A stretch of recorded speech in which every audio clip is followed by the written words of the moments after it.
দেশের গণমাধ্যমে বেড়েছে ভুল তথ্যের ছড়াছড়ি। রিউমার স্ক্যানারের নতুন এক প্রতিবেদনে উঠে এসেছে এমন উদ্বেগজনক চিত্র। 2026 সালের প্রথম 6 মাসে 177টি গণমাধ্যমের 681টি প্রতিবেদন যাচাই করে 146টি ঘটনায় ভুল তথ্যের প্রমাণ মিলেছে। অর্থাৎ গড়ে প্রতিদিন প্রায় 4টি এবং প্রতি মাসে 113টিরও বেশি ভুল সংবাদ শনাক্ত হয়েছে। অন্যভাবে বললে, যাচাই করা প্রতি 5টি প্রতিবেদনের মধ্যে একটি ছিল ভুল বা বিভ্রান্তিকর।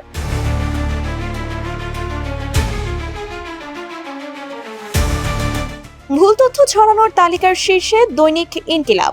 গত 6 মাসে পত্রিকাটির 21টি ভুল প্রতিবেদন ধরা পড়েছে। দ্বিতীয় অবস্থানে রয়েছে দৈনিক ইত্তেফাক, 19টি। তৃতীয় স্থানে যৌথভাবে দৈনিক যুগান্তর ও BD24 রিপোর্ট, 14টি করে। এরপর রয়েছে বাংলাদেশ টাইমস, 13টি, কালবেলা 12টি, রূপালী বাংলাদেশ 11টি এবং বৈশাখী টিভি ও বার্তা বাজার 10টি করে ভুল তথ্য ছড়িয়েছে। পরিসংখ্যান বলছে, Jamuna TV, 71 TV, DBC news, সময়ের আলো ও মানব কণ্ঠ প্রতিটির 9টি, সময় টিভি, বাংলাদেশ প্রতিদিন, এনপিবি নিউজ, বিডি টুডে 8টি করে এবং চ্যানেল 24, আমার দেশ, আজকের পত্রিকা, ডেইলি সান, খবরের কাগজ, face the people, the daily campus, the news, Bangla TV, Dhaka Times, দৈনিক সকাল ও ঢাকা টুডে 7টি করে ভুল তথ্য প্রকাশ করেছে। তবে শুধু সংখ্যাই নয়, ভুলের ধরনও উদ্বেগের। সবচেয়ে বেশি ভুল হয়েছে আন্তর্জাতিক সংবাদে।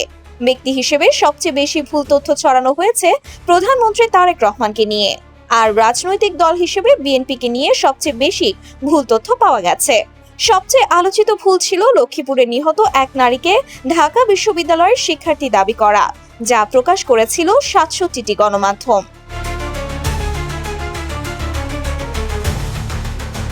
রিউমার স্ক্যানারের বিশ্লেষণ বলছে, পুরনো ভিডিওকে নতুন ঘটনা হিসেবে চালানো, এআই তৈরি ছবি ও সাজানো ভিডিওকে বাস্তব বলে প্রকাশ, ভুয়া মন্তব্য এবং সামাজিক যোগাযোগ মাধ্যমের তথ্য যাচাই না করেই সংবাদে প্রকাশ, এসবই এখন ভুল তথ্যের সবচেয়ে বড় উৎস।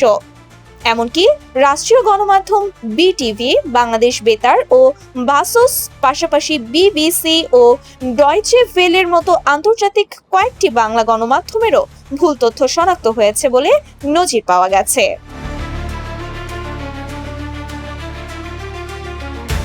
বিশ্লেষকদের মতে, দ্রুত খবর প্রকাশের প্রতিযোগিতায় যদি তথ্য যাচাই পিছিয়ে পড়ে, তাহলে সবচেয়ে বড় ক্ষতি হয় গণমাধ্যমের বিশ্বাসযোগ্যতার।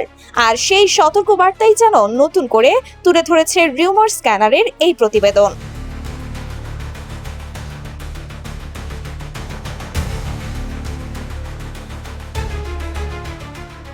Sumaiya Snigdha, news desk, daily our Bangladesh.